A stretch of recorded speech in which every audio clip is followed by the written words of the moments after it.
Palavra da Verdade, com Hernandes Dias Lopes. Irmãos queridos, vamos abrir a Palavra de Deus, por gentileza, na carta do apóstolo Paulo aos Efésios, capítulo 5, versos 18 a 21. Efésios capítulo 5, versos 18 a 21.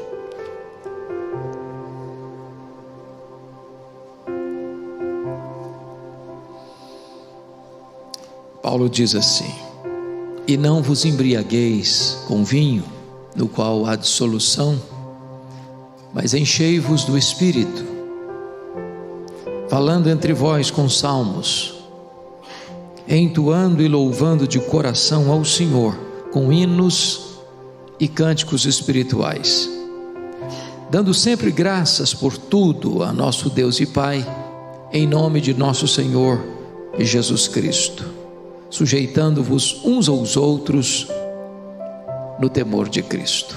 Amém. Bom, eu gostaria de iniciar contando para vocês como é que a igreja de Éfeso surgiu. Paulo estava na sua terceira viagem missionária. Depois de fazer uma viagem na província da Galácia, depois de fazer outra viagem na província da Macedônia e da Acaia, agora Paulo se concentra na Ásia, e se concentra na capital da Ásia, a cidade de Éfeso.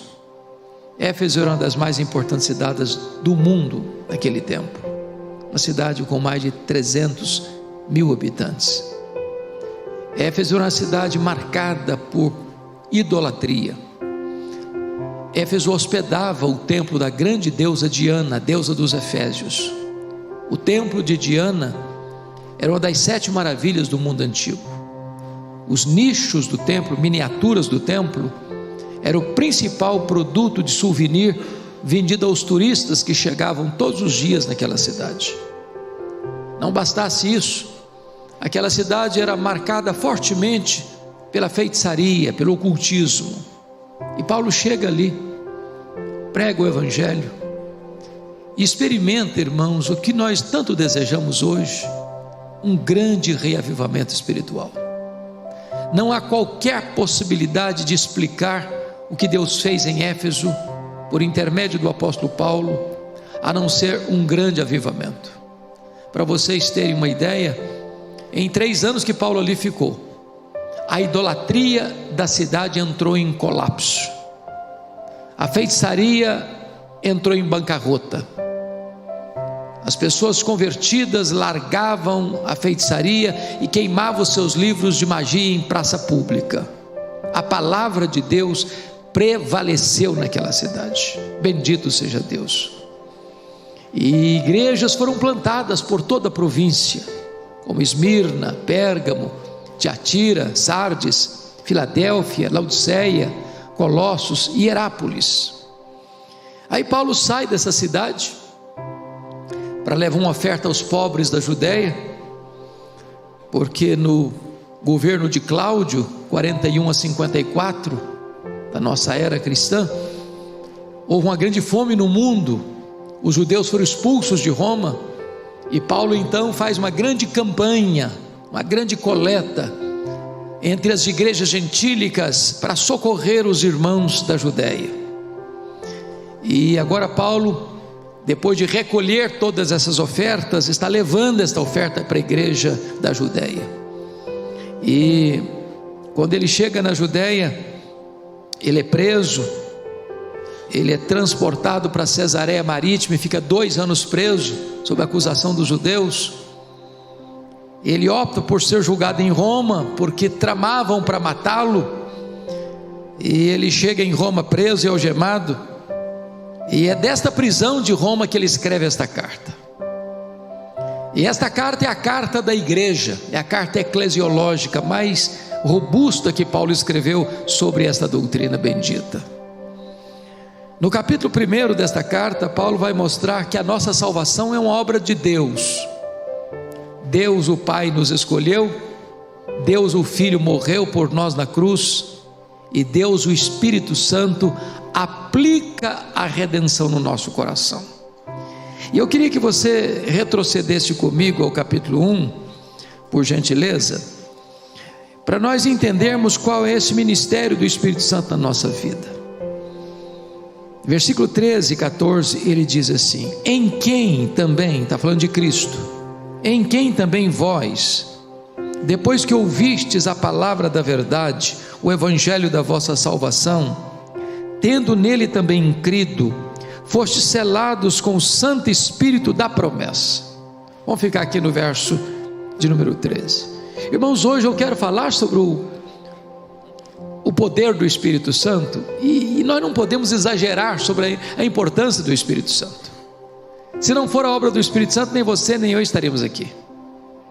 Se não fosse a obra do Espírito Santo, não haveria nenhum salvo sequer na história. É o Espírito Santo quem regenera. É o Espírito Santo quem abre os nossos olhos espirituais.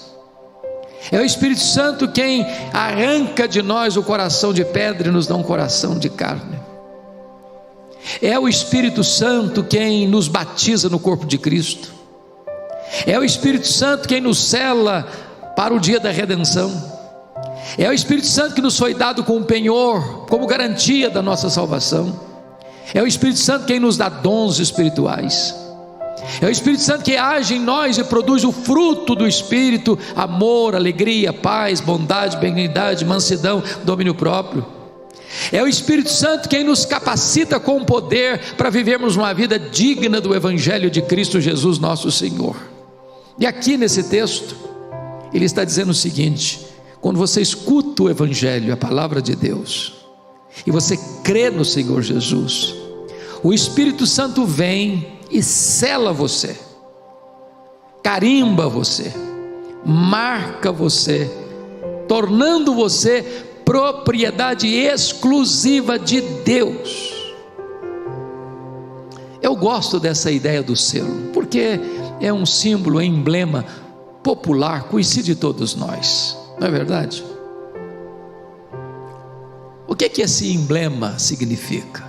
Primeiro, significa que quando você sela algo, você está dizendo: isso aqui é meu, ninguém toca, ninguém mexe. Por isso que a Bíblia diz que quem toca em você, toca na menina dos olhos de Deus. Você é propriedade exclusiva de Deus. Você está seguro nas mãos do Senhor Jesus Cristo. Segundo, o selo, sabe o que significa? Significa que você é uma obra genuína de Deus. Quando você põe um selo, você está dizendo: isso aqui tem qualidade. Você vai no supermercado e procura um produto com um selo de qualidade. Você é uma obra exclusiva do Espírito Santo. Não tem mistura, não é coisa híbrida, misturada. Não. O que foi feito em você é obra de Deus, não é autossugestionamento. Você não é um crente porque um dia você estava pensando, refletindo, cogitando, filosofando, e aí você descobriu que é maravilhoso ser crente, então eu resolvo ser crente. Não, o que aconteceu em você é obra do Espírito Santo. Mas em terceiro lugar, o selo, amados, significa que o que foi feito em você é algo inviolável. Inviolável. E aí o Espírito Santo trabalha aquilo que nós chamamos de segurança da salvação. O Espírito de Deus testifica com o nosso espírito de que nós somos filhos de Deus. Segurança da salvação, certeza da vida eterna. Aí diz no versículo 14 do capítulo 1 assim: o Espírito Santo, o qual é o penhor da nossa herança, até o resgate da sua propriedade em louvor da sua glória. E essa palavra penhor é outra palavra muito conhecida nossa, né? Muito uma palavra comercial e também uma palavra relacional. O penhor era naquela época conhecido como um anel de noivado. O noivado naquela época era muito mais solene do que hoje. O noivado era feito diante de testemunhas. O noivado era uma espécie de casamento. Só não acontecia ainda a conjunção carnal, a intimidade do casal, cada um continuava na casa de pai e mãe, mas estavam legalmente comprometidos. Como Deus não é homem para mentir, como Deus não faz um compromisso sem cumpri-lo, como Deus não faz um pacto e uma aliança e quebra este pacto, essa aliança, quando você ouviu o Evangelho e foi convertido, o Espírito Santo foi dado para você como uma garantia solene, segura, inquebrantável. Deus diz o seguinte: o que eu comecei a fazer em você, eu vou completar até o dia de Cristo Jesus. Eu não vou desistir de você, eu não vou abrir mão de você, eu não vou largar você no meio do caminho, eu não vou começar a fazer uma obra e largar para lá. O grande escultor Miguel Ângelo, que fez obras tão magníficas, as mais conhecidas, Moisés e Pietà, ele começou cerca de 32 obras, só completou 14. Deus não é assim. Deus não começa um projeto e larga para lá. Deus não faz rascunhos nos seus projetos. O que Deus começa, Deus termina. Então a primeira obra do Espírito Santo na minha e na sua vida é a obra da segurança da nossa salvação. Agora olha comigo por favor, capítulo 3, por gentileza, versículo 16 e 17. Capítulo 3, 16 e 17. Para que, segundo a riqueza da sua glória, vos conceda que sejais fortalecidos com poder, mediante o seu Espírito no homem interior, e assim habite Cristo no vosso coração pela fé. Irmãos amados, agora é uma outra área da ação do Espírito Santo, que é revestimento de poder. Eu preciso de poder, sou muito fraco, tenho fraquezas físicas, tenho fraquezas emocionais, tenho fraquezas morais, tenho fraquezas espirituais. Se o Senhor me deixar rendido à minha própria sorte, eu pereço. E você também. A Bíblia diz que Deus conhece a nossa estrutura e sabe que somos pó. Mas eu quero dizer a você que o Espírito Santo nos é dado para nos revestir de poder. Aliás, o Senhor Jesus Cristo, antes de ir para o céu, disse para os seus discípulos: permanecei na cidade até que do alto sejais revestidos de poder. Antes de enviar a igreja ao mundo, Jesus enviou o Espírito Santo à igreja, e esta ordem nunca pode ser alterada. Então o Espírito Santo nos foi dado, irmãos, para nos dar poder.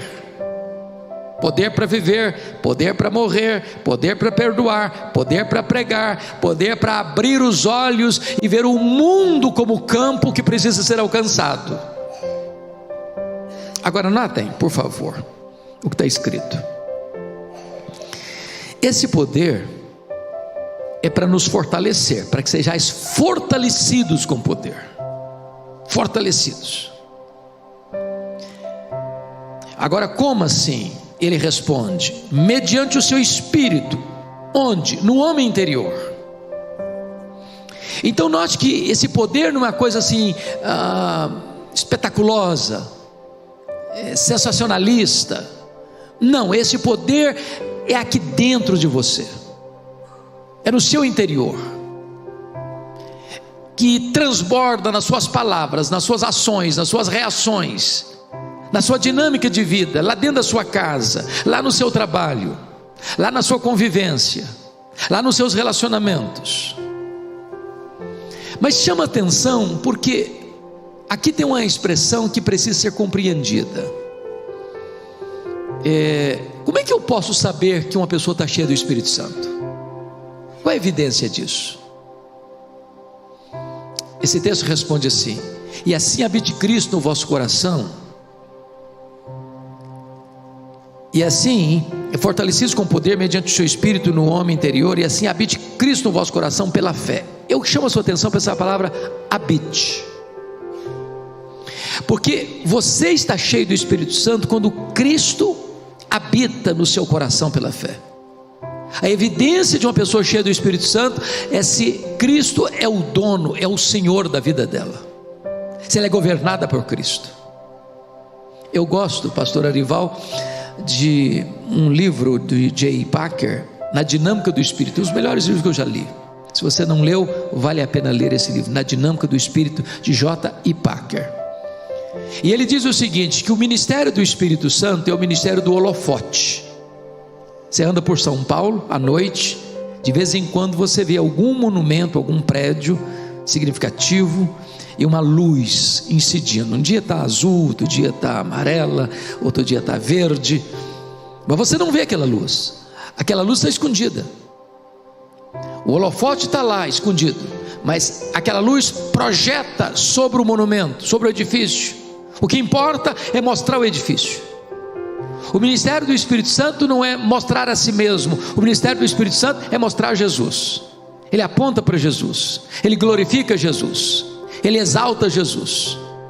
Quando é que você sabe que você está cheio do Espírito Santo? É quando Jesus está plenamente habitando no seu coração pela fé. Agora, a palavra habitar, ela é muito curiosa, porque há duas palavras no grego para habitar. A palavra grega é katoikel e a palavra grega paroikel, são parecidas, katoikel, paroikel. Katoikel é habitar de forma temporária. É um hóspede que chega num hotel para passar uma noite ou 2 dias, uma semana, mas ali não é a sua casa, ali não é a sua residência, ali ele não vai permanecer, ali ele não é o dono, ali ele não pode fazer reformas, ali ele não pode fazer mudanças, ali ele está apenas usufruindo aquele espaço por um tempo, mas ele vai embora, ele não tem compromisso com aquele local. A outra palavra, a palavra paroikel, é habitar permanente. Você é o dono da casa, você mora nessa casa, você vive nessa casa, você é o dono dessa casa, você pode fazer reformas nessa casa, você pode fazer o que Neemias fez com os móveis de Tobias, jogar os móveis de Tobias fora dessa casa. Aquilo que não agrada a você, você descarta dessa casa. Aquilo que é necessário, você traz para essa casa. A casa é sua, ela é sua residência permanente. É exatamente a palavra que aparece aqui. Sabe quando você sabe que está cheio do Espírito Santo? É quando você entrega todas as chaves da casa da sua vida, do seu coração, para Jesus e diz assim: o Senhor é o dono, o Senhor pode fazer a mudança que o Senhor quiser, o Senhor manda nessa casa, essa casa que é o meu coração, que é a minha vida. Mas agora, vá comigo por gentileza para o capítulo 4, verso 30, porque é uma outra fala de Paulo sobre o Espírito Santo. Ele diz assim: e não entristeçais o Espírito Santo de Deus, no qual fostes selados para o dia da redenção. E o contexto aqui, meus irmãos, de não entristecer o Espírito Santo, ele começa lá no 25, é deixar a mentira, é falar a verdade, é tomar conta do coração para que você não se ire descontroladamente, que você não dê lugar ao diabo, você não furtar, você trabalhar, é não sair da sua boca a palavra torpe, mas só que for digna e pronta para edificação. É você alargar a amargura, a cólera, a gritaria, a blasfêmia, a malícia, essas coisas todas que estão ao redor do versículo 30, entristece o Espírito Santo. Por que que o Espírito Santo habita em você? Me permita explicar isso melhor. Quando você entrou nesse local aqui, esse local aqui nós chamamos de templo, de santuário. Há coisas que aqui você não faz. Aqui não é um campo de futebol, aqui não é um teatro, aqui não é uma praia, aqui não é um shopping center. Aqui você toma cuidado com os seus gestos, com as suas palavras, porque você respeita esse lugar, e deve respeitar mesmo. Mas a Bíblia diz que Deus não habita em casas feitas por mãos humanas. Sabe qual é o templo que Deus habita? É a sua vida, é o seu corpo, é o seu coração. Só que quando a Bíblia diz que o seu corpo é o santuário do Espírito, a palavra grega não é santuário, porque a ideia é do templo judaico.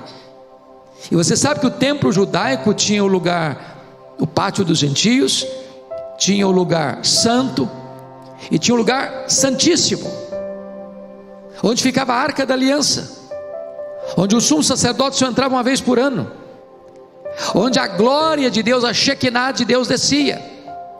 A palavra lá que diz que o seu corpo é o santuário do Espírito Santo, significa que o seu corpo é o santo dos santos, onde a glória de Deus habita. E se o Espírito Santo, que é uma pessoa, a pessoa divina, habita dentro de você, dentro de mim, eu não posso viver de tal maneira incoerente com a ação do Espírito Santo, porque se fizer isso, ele se entristecerá. Seria muita deselegância você receber um hóspede na sua casa e tratá-lo mal. Só que o Espírito Santo não é hóspede, ele é o dono da casa. E nós não poderíamos afrontá-lo com a nossa vida. E Paulo diz: não entristeçais o Espírito Santo da promessa. Mas agora vamos ao texto lido, capítulo 5, versos 18 a 21. Porque aqui agora tem uma ordem expressa de Paulo. No versículo 18 ele tem duas ordens muito claras: e não vos embriagueis com vinho, no qual há dissolução, mas enchei-vos do Espírito. Irmãos queridos, convenhamos aqui, nós todos temos clara convicção de que não combina um crente bêbado, um crente embriagado. Qualquer de nós, em qualquer lugar, em qualquer tempo, diríamos: não está certo, reprovaríamos isso. Porém, nós não temos o mesmo senso de equilíbrio para dizer que a desobediência a outra ordem não tem, parece para nós, a mesma percepção. Quem de nós diz o seguinte: está errado um crente não ser cheio do Espírito Santo? Porque se é pecado estar bêbado, embriagado, é pecado não estar cheio do Espírito Santo. Tem uma ordem negativa e tem uma ordem positiva. A ordem negativa é: não vos embriagueis com vinho. A ordem positiva é: mas enchei-vos do Espírito Santo. Talvez você diga: pastor, eu sou um crente maravilhoso, eu nunca me embebedei, eu nunca me embriaguei. A pergunta é: e você está cheio do Espírito Santo?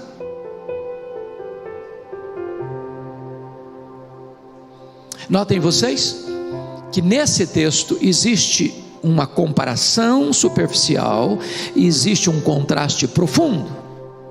Qual que é a comparação superficial? É que tanto uma pessoa embriagada quanto uma pessoa cheia do Espírito Santo, ela está sob controle de algo ou de alguém. Uma pessoa bêbada está sob o controle do álcool, ela vai falar coisa que não deve falar, ela vai agir de maneira que não deve agir, ela vai ter um comportamento que não é adequado, ela vai ter situações que não é natural dela, porque ela está sob o efeito do álcool.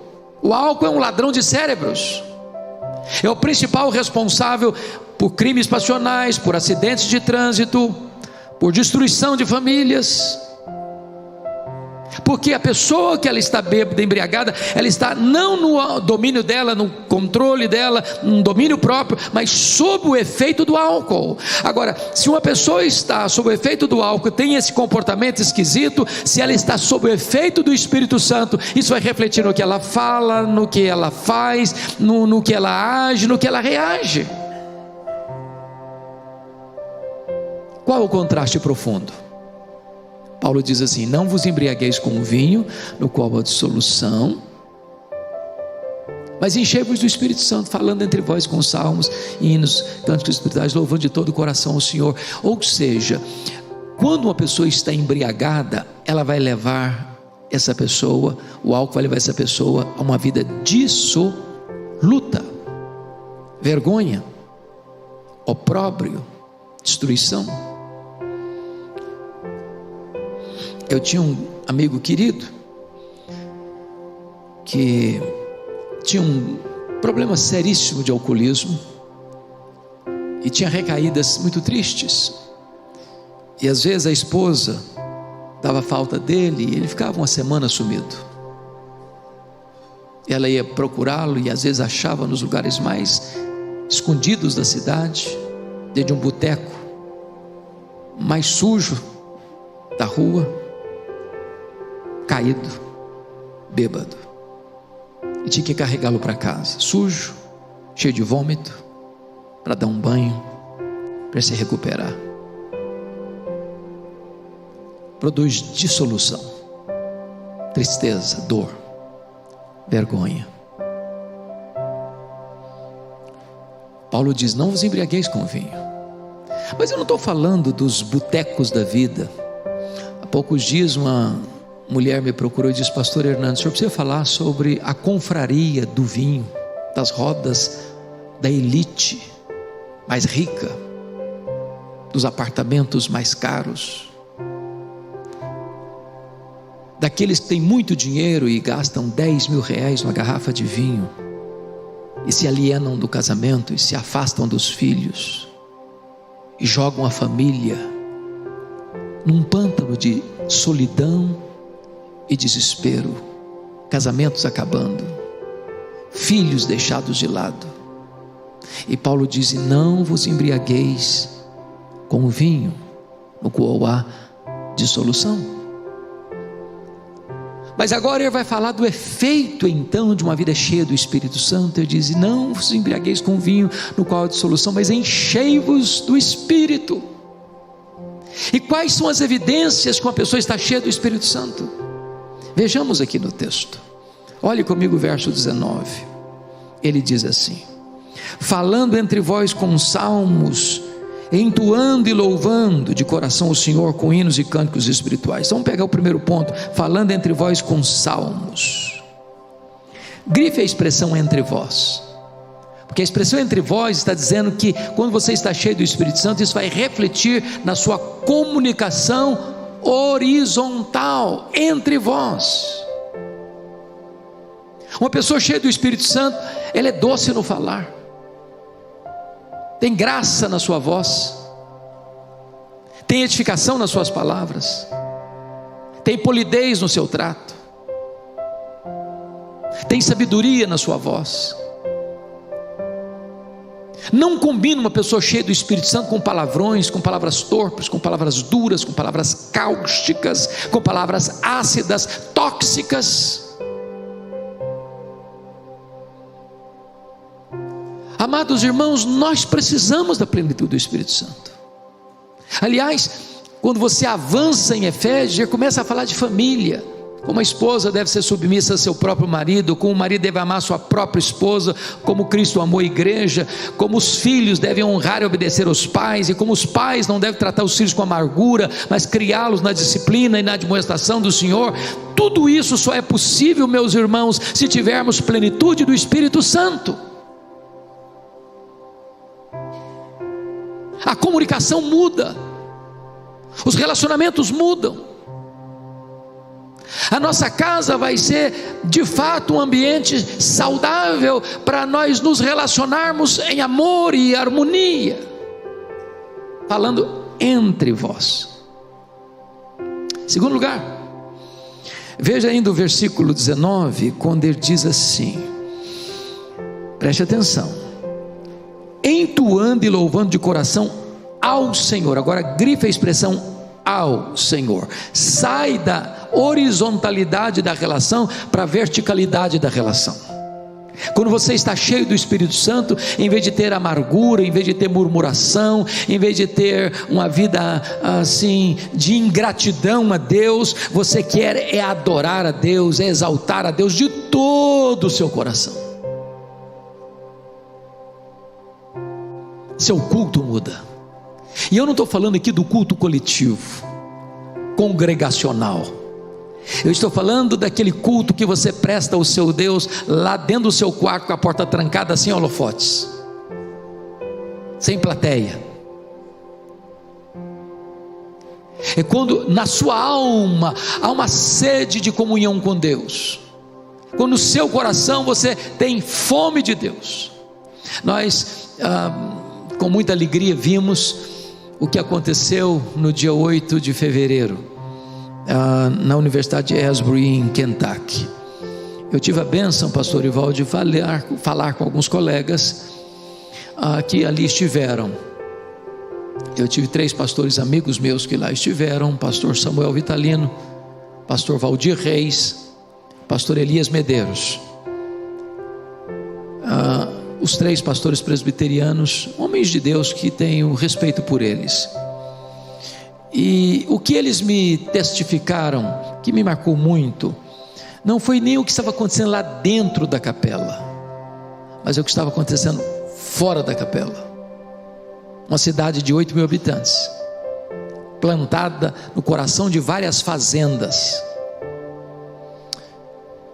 e caravanas da América toda indo para lá, gente de outros países indo para lá, temperatura abaixo de 0 graus, às vezes 4 graus negativos, filas quilométricas, demorando-se às vezes de 3 a 7 horas na fila para entrar na capela, ninguém murmurando, ninguém reclamando, um senso da presença de Deus, uma alegria indizível e cheia de glória tomando conta das pessoas. Esse sentimento, meus amados irmãos, de adoração, de todo o coração, louvando ao Senhor. Só o Espírito Santo pode produzir isso. Hoje, pastor, fiquei tão feliz. Eu estou no aeroporto de Vitória, vindo para cá, e aí um casal vem me dar um abraço e disse: pastor Hernandes, me permita compartilhar o que Deus está fazendo? Eu falei: por favor, me conte.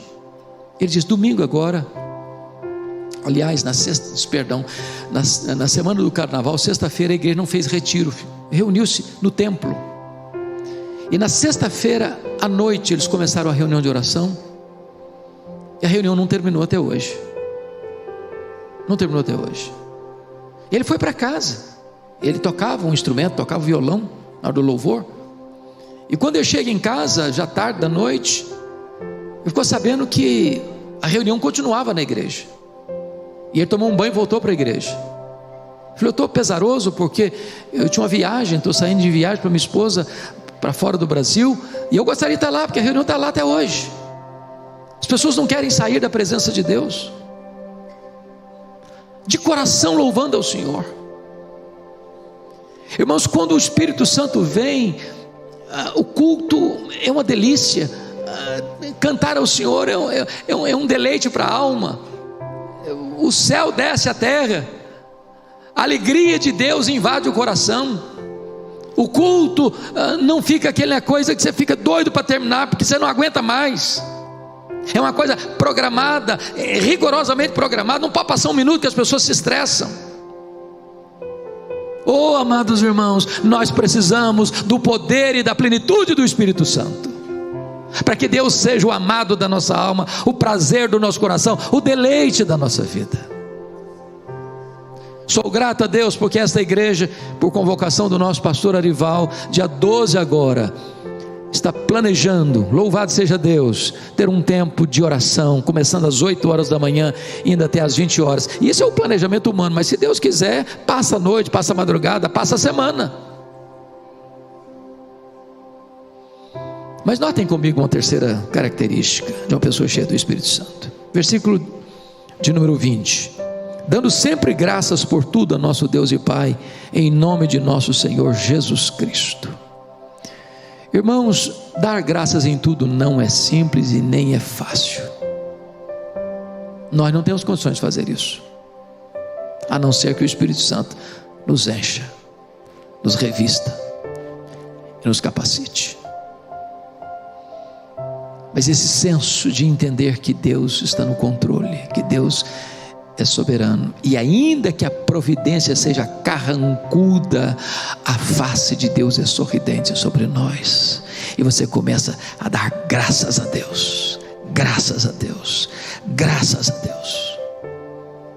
E eu não sei se você veio aqui hoje e tem motivos para dar graças a Deus, mas o simples fato de você e eu estarmos aqui é motivo solene e eloquente, porque a Bíblia diz que nele vivemos, nos movemos e existimos. Ele quem nos dá a vida, a respiração e tudo mais. É Deus quem dá a vida, é Deus quem dá a saúde, é Deus quem dá o pão, é Deus quem dá a veste, é Deus quem dá a casa, é Deus quem dá a família, é Deus quem dá os amigos, é Deus quem dá a igreja, é Deus quem dá a salvação. Tudo provém de Deus, e você deve ter um coração grato ao seu Deus. Mas finalmente, você quer saber se uma pessoa está cheia do Espírito Santo? Se embriaguez produz dissolução, A plenitude do Espírito Santo produz comunhão, produz adoração, produz gratidão. E em quarto lugar, produz, segundo o versículo 21, olha aí comigo, sujeitando-vos uns aos outros no temor de Cristo. Produz uma vida de humildade e serviço.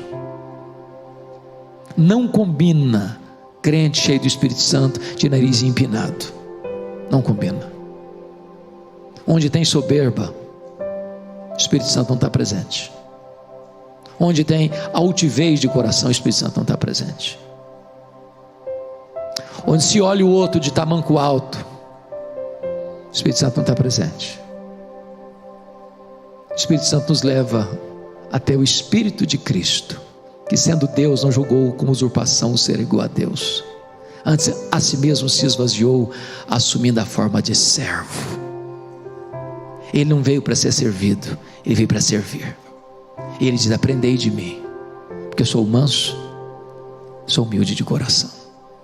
Que Deus nos ajude, queridos, a sermos homens, mulheres cheios do Espírito Santo de Deus. Amém.